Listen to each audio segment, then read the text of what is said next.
Hey everybody, what's up? It's your girl Chiney K. I finally reached Queens, New York, where I am this week's special guest on Dance Hall Lavish on Free Up Radio, and I'm so excited to be here. I didn't really know the question what am I gonna ask me, but I think this interview is gonna be so dope. So I figured, why the hell not? Why not vlog it? So stay tuned. Look at this pimple that I have. Oh my god, you guys, like I'm dying. I want to be videoed from like this angle so that you don't get to see the pimple. You know when you have like something important coming up and then a pimple just decides to come out of nowhere? Well, that's my situation right now.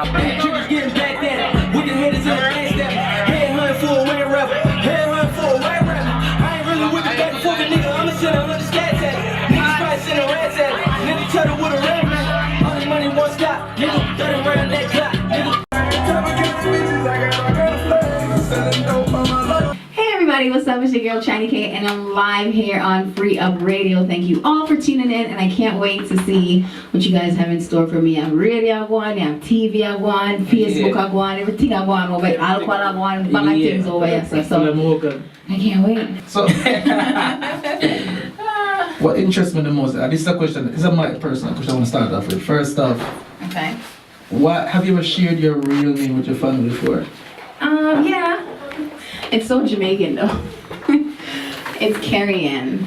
Carrie-Ann. You know when they have the Ann on it? Definitely. Carrie. From the Ann, you know, so now. Oh, the Jamaican. Carrie-Ann? Yeah. I want to get a joke here. That's my mother's name. Yeah? Is it? Yes, I'm a K-E-R-R-Y? K-E-R-R-Y N-N. Okay. Yes, Carrie-Ann. Is it me? And that's my mother's middle name, Ann. So I'm saying, it's a thing. It's a Jamaican thing, I swear. But right now, though, whenever I wear braids, Punchinella. Wow. That's a girl, Punchinella, so that's me tonight, right? The name they have Molly Bamini for the Gaza. That's why I Punchinella in here, because the Gaza must say straight. Yeah. So Punchy, you can call me Punchy for the rest of the interview. Yeah. Punchy!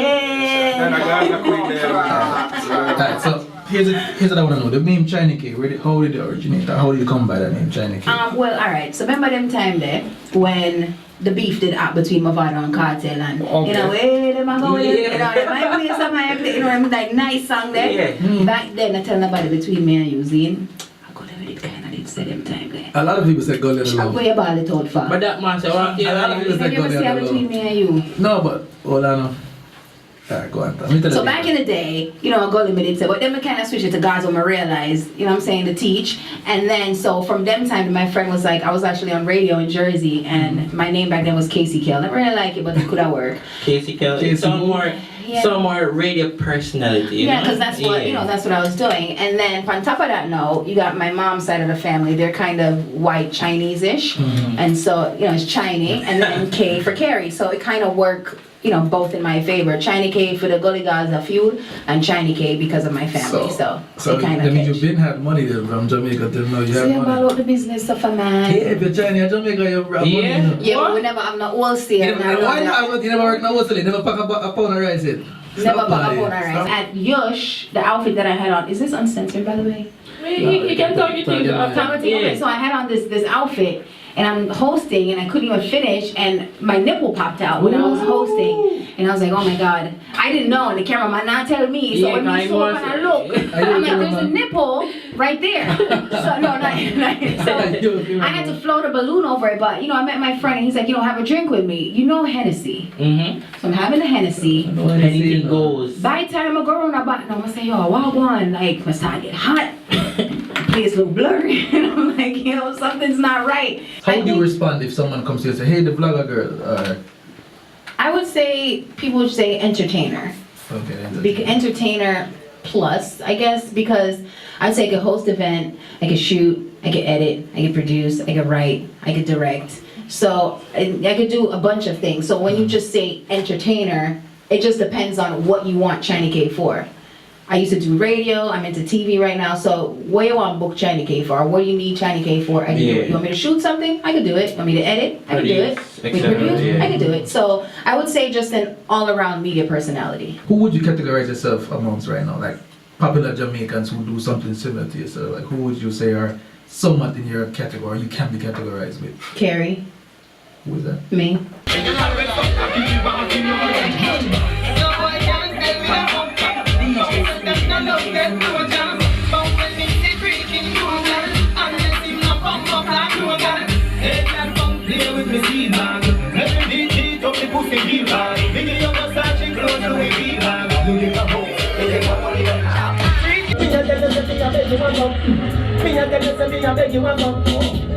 Once again, it's all about thing called Dancehall Labrish.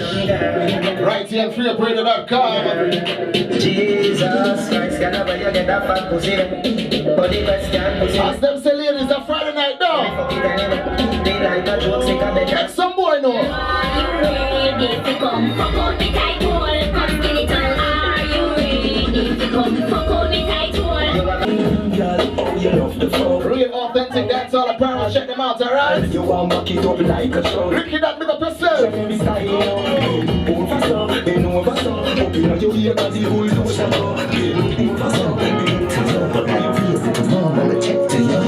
A special guest in the building, it's safe to say multi-talented. No, you have to say like multi-talented. Like the DJ them say. Multi-talented! Yes, we want to hear it. But I want to tell you though, that mix was lit. Which mix? Oh, I went a while ago. Yeah, thank you know what I should have told you guys in advance? Just play with like beer content. That's what I should have said in advance. Ever since Brit Jam last year is when I felt like I got connected back to dancehall. Because when I stopped being a radio host, I focused everything into being, you know, a TV personality. Yeah. So I made that transition. So after that, I kind of brushed off dancehall. I really didn't really know what was going on. But after Brit Jam, I was like, damn, like, I really love dancehall. I did an episode called Why Do Jamaicans Party So Much? When I'm in Jamaica and I go out, I don't smoke, I barely drink. You watch it. I might have like a Corona or something, or a Red Stripe. People say, man, all of man come and drink Red Stripe, and all people drink Red Stripe. I like beer. But anyways, it's just the vibe and the feeling you get. Like, I don't know how to explain it. I love the smell of weed, but I don't smoke weed. I just I smell the weed, and the man are licking Dutch pot cover, and the music just loud, and the way all the music tune is just perfect. It's not really loud your head, it's loud as fuck. Can you take it? Yeah, it's loud as fuck, but it's not really bother your ears, and it's just so perfect. The bass and beat on your heart. The bass and the weed and the liquor, it's just like you just into this whole like different world. That's why I go sleep. We can't wait for it again the next night. It's just like this thing that just brings you back. Like, I don't know, if you're Jamaican, you get what I'm saying. Or if you love our culture, you get what I'm saying. It's on my mind series at gmail.com. So if you're interested in being on the show, we could chop it up. You want to sponsor episode, whatever you want to do, we could chop it up and see how we can make it work. Last question, where's your next, just give a location for your next, or where the next episode will be shot. Next episode will be shot here in New York, some Jamaican area somewhere.